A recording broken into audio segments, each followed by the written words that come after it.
नमस्कार बच्चों। तो आज हम डिस्कस करेंगे class 9th chapter 8 that is quadrilateral.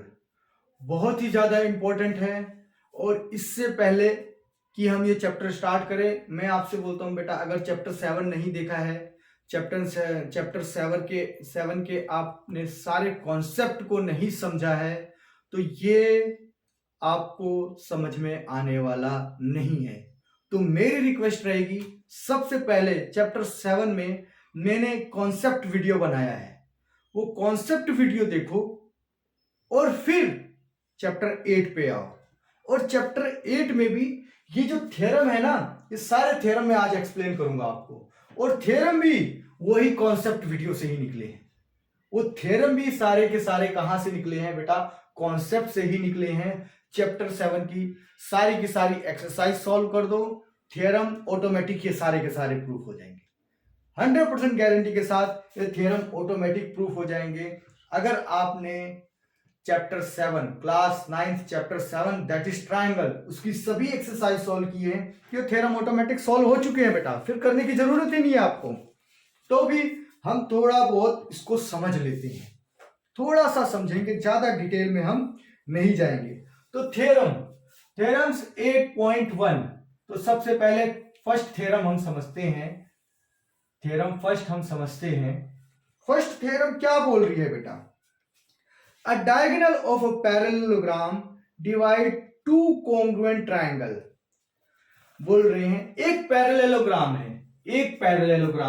Parallelogram कुछ ऐसा ही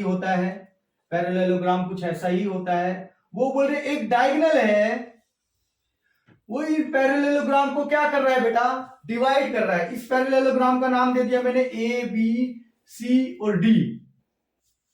ए बी सी डी आपको ये पैरेललोग्राम दे दिया है और उसने बोला एक डायगोनल, उनके बीच में एक लाइन है, प्रूफ करो, बताओ कि ये क्या है। देखो डिवाइड टू, ये दोनों ही ट्रायंगल क्या है? कॉन्ग्रुएंट है, आपस में कॉन्ग्रुएंट है। मतलब मुझे क्या करना है? इन दोनों ट्रायंगल को कॉन्ग्रुएंट प्रूफ करना है और कुछ नहीं करना। अभी तक तो हम करते यही आ रहे हैं ना बेटा। अब देखो, सबसे पहले यहीं पे मैं सॉल्व नहीं करने वाला हूं बेटा, खाली समझाने वाला हूं आपको, क्योंकि ऑलरेडी मैंने चीजें समझाई हुई हैं। चैप्टर 7 आप ढंग से देख लो बेटा, सारी की सारी थ्योरम ऑटोमेटिक सॉल्व होंगी। तो यहां पे देखो बेटा, दो लाइन पैरेलल है, यहां पे दो लाइन पैरेलल है। तो आप ऐसा बोल सकते हो बेटा, दो ट्रायंगल पकड़ने हैं तो यहाँ पे क्या है? AC और AC क्या है? कॉमन है कि नहीं है? AC जो है AC के इक्वल है कि नहीं है? AC जो है AC के इक्वल है कि नहीं? दो कॉन्ग्रुएंट लाइन। अब ये देखो, ये एक एंगल और ये एक एंगल, ये क्या है? अल्टरनेट इंटीरियर एंगल हो गए कि नहीं हो गए? तो आप बोलोगे दोनों भी एंगल इक्वल हो गए। और ये भी अल्टरनेट इंटीरियर एंगल हो गया कि नहीं हो गया? ये भी दोनों एंगल इक्वल हो गए। अब ये दोनों एंगल इक्वल हो गए, तो पूछा क्या इन्होंने मुझे? कॉन्ग्रुएंट है या नहीं? मैंने बता दिया आपको, दो एंगल सेम हो गए, एक साइड सेम हो गई, तीन चीजें हमने इक्वल प्रूफ कर दी हैं। तो बस ट्रायंगल क्या हो गए बेटा? ये कॉन्ग्रुएंट हो गए हैं। ये ट्रायंगल क्या हो गए हैं बेटा? कॉन्ग्रुएंट हो गए हैं। बार बार मैं बोल रहा हूं, चैप्टर 7 ध्यान से उसको सॉल्व कर लेना। ये दोनों ट्रायंगल क्या हो गए बेटा? कॉन्ग्रुएंट हो गए हैं। आप इसको ऐसे लिख सकते हो क्या? एंगल BAC इक्वल है किसके? BAC किसके है? तो DCA के। तो एंगल DCA के इक्वल है। और अगर DCA के इक्वल हो गए तो आप ऐसा भी बोल सकते हो DAC, एंगल DAC इक्वल है किसके? आप बोलोगे ACB के, एंगल ACB के। तीन चीजें हमें इक्वल प्रूफ करनी थी और तीनों चीजें हमने इक्वल प्रूफ कर दी है। तो आप ऐसा बोल सकते हो बेटा, ट्रायंगल ACD कॉन्ग्रुएंट है किसके? ट्रायंगल ABC के, तो बस यही आपको प्रूफ करना था। इससे आप ये भी साइड इक्वल हो गई, ये भी साइड इक्वल हो गई, ये भी साइड इक्वल हो गई और ये भी साइड इक्वल हो गई। क्योंकि congruent part of a triangle equal होते हैं जब हमने दोनों ट्रायंगल को क्या कर दिया बेटा, इक्वल प्रूफ कर दिया है, कॉन्ग्रुएंट प्रूफ कर दिया है। अब देखो आ जाते हैं हम थ्योरम नंबर 2। थ्योरम नंबर 2 को हम समझते हैं। देखो फर्स्ट थ्योरम देखो बेटा कुछ है नहीं, इसीलिए मैं बोल रहा हूं, मैं खाली आपको समझाने की कोशिश कर रहा हूं कि थ्योरम बोल क्या रही है। थ्योरम बोल क्या रही है वही हमें समझना है और कुछ समझना नहीं है। तो in a parallelogram opposite sides are equal. एक पैरेललोग्राम है, एक पैरेललोग्राम है, इसकी अपोजिट साइड्स इक्वल है, यही हमें प्रूफ करना है। तो देखो ए बी सी डी, अब ये क्या बोल रहे हैं, इनके बीच में एक डायगोनल खींच दो। सिर्फ फिर क्या करना है हमें, ये डायगोनल क्या होगा, इन दोनों ट्रायंगल को कॉन्ग्रुएंट प्रूफ कर दो। अभी पीछे हमने किया क्या था कि दोनों साइड इक्वली तो प्रूफ करी थी ना मैंने अभी बेटा। ये दोनों ट्रायंगल को मैंने कॉन्ग्रुएंट प्रूफ करने के बाद इसका मतलब क्या हो गया, इसके सभी एंगल सभी साइड्स क्या हो गई, सेम हो गई। पिछला जो थ्योरम मैंने प्रूफ किया वही है क्या, थ्योरम 8.2 भी।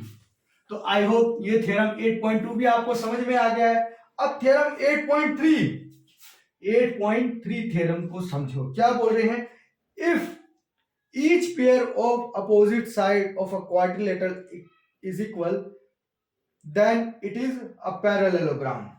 ये क्या बोल रहे हैं, मान लो कोई क्वाड्रिलेटरल है, कोई क्वाड्रिलेटरल है, कोई क्वाड्रिलेटरल है और इनके अपोजिट साइड्स क्या है बेटा, इक्वल है। तो प्रूफ करो कि ये क्वाड्रिलेटरल है। जब बेटा अपोजिट साइड इक्वल होते हैं तो अपोजिट साइड देखो, एक क्वाड्रिलेटरल दिया हुआ है, एक क्वाड्रिलेटरल इन्होंने आपको दिया हुआ है और बोला इनकी अपोजिट साइड जो है वो क्या है, इक्वल है।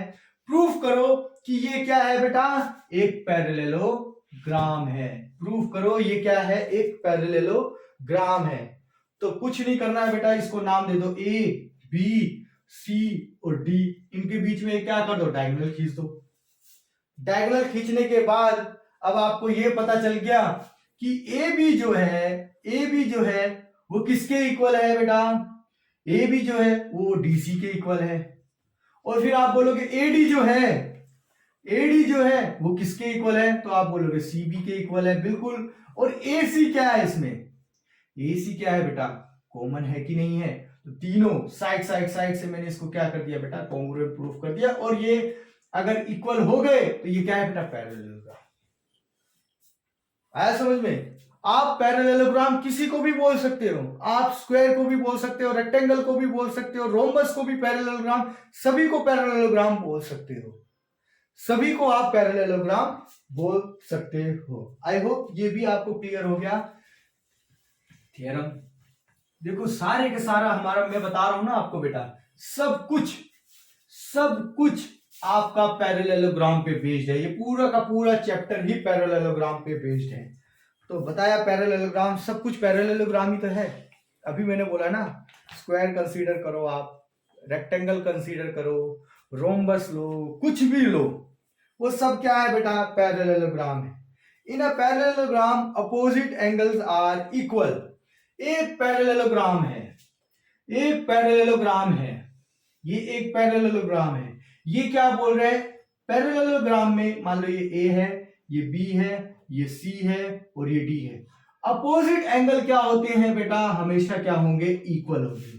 अपोजिट एंगल हमेशा क्या होंगे बेटा, इक्वल होंगे। यही बोल रही है ये थ्योरम। एक पैरेललोग्राम के अंदर अपोजिट एंगल क्या होते हैं बेटा, इक्वल होते हैं। यही आपको बताने की कोशिश कर रहे हैं थ्योरम 8.4। थ्योरम 8.5 क्या बोल रही है, in a quadrilateral each pair of opposite angle is equal. Each pair of opposite angle is equal, then it is a parallelogram. एक क्वाड्रिलेटरल है, उसके अंदर के जो एंगल हैं, ये एंगल इसके इक्वल है और ये एंगल इसके, यही ट्रांसवर्स हो गया और कुछ नहीं हुआ बेटा। यही बार बार घुमा फिरा के आपको बोल रहे हैं और कुछ नहीं कर रहे हैं। तो अब आ जाओ थ्योरम 8.6 क्या बोल रही है, अ diagonal of a parallelogram bisect each other. Diagonal जो है पैरेललोग्राम के वो एक दूसरे को क्या करते हैं, बाइसेक्ट करते हैं। बताओ कैसे बाइसेक्ट करते हैं, तो इसको थोड़ा मैं आपको समझा देता हूं। तो मान लो ये ए है और ये बी है और ये सी है और ये डी है, इसका ये डायगोनल एक डायगोनल हो गया और ये डायगोनल दूसरा डायगोनल हो गया। तो इन्होंने बोला जो पैरेललोग्राम के जो दो डायगोनल हैं वो आपस में एक दूसरे को क्या कर रहे हैं बेटा, बाइसेक्ट कर रहे हैं। मतलब ये डायगोनल इसको दो हिस्सों में बराबर हिस्सों में बांट रहा है और ये डायगोनल को ये वाला डायगोनल दो बराबर हिस्सों में बांट रहा है और कुछ नहीं। तो आप क्या कर सकते हो बेटा, कॉन्ग्रुएंट रूल यूज करो ना। ये दो ट्रायंगल पकड़ो और इसको कॉन्ग्रुएंट प्रूफ कर दो। मैंने आपको बेसिक बता दिया है कि क्या हो क्या रहा है यहाँ पे, कि ये दोनों ही डायगोनल आपस में एक दूसरे को बाइसेक्ट कर रहे हैं, दो इक्वल पार्ट्स में डिवाइड कर रहे हैं। यही हमें थ्योरम बोल रहा है। अब हम आ जाते हैं हमारे नेक्स्ट थ्योरम पे। नेक्स्ट थ्योरम, ये थ्योरम मैं आपको एक्सप्लेन कर रहा हूं बेटा, प्रूफ नहीं कर रहा हूं। अब देखो, if the diagonal of a quadrilateral bisect each other than it is a parallelogram. कोई भी डायगोनल अगर आपस में एक दूसरे को बाइसेक्ट करते हैं, है ना, एक दूसरे को क्या कर रहे हैं बेटा, बाइसेक्ट कर रहे हैं। कोई भी डायगोनल अगर आपस में एक दूसरे को बाइसेक्ट कर रहे हैं तो वो क्या है, पैरेललोग्राम है। ये आपको ध्यान में रखना है। क्या, अगर कोई भी डायगोनल आपस में एक दूसरे को बाइसेक्ट कर रहे हैं, दो डायगोनल आपस में एक दूसरे को बाइसेक्ट कर रहे हैं, तो ये क्या है बेटा, पैरेललोग्राम है। ये आपको ध्यान में रखना है। 8.7 भी हमारी थ्योरम कंप्लीट हो गई है। सारी थ्योरम लगभग हमने कंप्लीट कर दी है। एक और थ्योरम है, उसको भी हम समझ लेते हैं, mid point theorem. Mid point theorem को हम समझ लेते हैं। मान लो कोई एक ट्रायंगल है, देखो मिड पॉइंट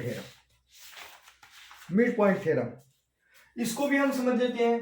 कौन सी थ्योरम बहुत ही इंपॉर्टेंट है बेटा, पूरी की पूरी एक्सरसाइज है इस पे, बहुत ही ज्यादा इंपॉर्टेंट है मिड पॉइंट थ्योरम। पूरी की पूरी बता रहा हूं मैं आपको, एक्सरसाइज इस पे है।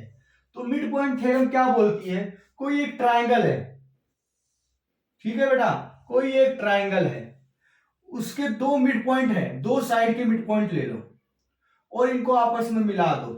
ये ए है, ये बी है और ये सी है। इस पॉइंट को मान लो पी है और ये कौन सा पॉइंट है, क्यू है। तो ये क्या बोल रहे हैं, जो पी क्यू है ना वो पैरेलल होगा किसके, बी सी के। मतलब पी क्यू जो है वो पैरेलल है किसके, बी सी के। और ये भी बोल रहे हैं जो पी क्यू है ना वो हाफ है किसका, बी सी का। बस ये आपको बोल रहे हैं, ये मिड पॉइंट थ्योरम है। अब मान लो ये लाइन जो है मैं इसको थोड़ा एक्सटेंड करूं और बी सी के ए बी के पैरेलल एक और लाइन ड्रॉ करूं सी से, ऐसे। अब ध्यान से देखो आप, ये एंगल और ये एंगल इक्वल हो गया कि नहीं हो गया बेटा, ये एंगल अल्टरनेट इंटीरियर एंगल बना कि नहीं बना। अगर मैं यहां से भी एक पैरेलल लाइन ड्रॉ कर दूं ऐसे, तो अब देखो अल्टरनेट इंटीरियर एंगल बना कि नहीं बना बेटा। ये चीजें ध्यान रखना, ये सारी चीजें क्वेश्चन में आपको आने वाली है।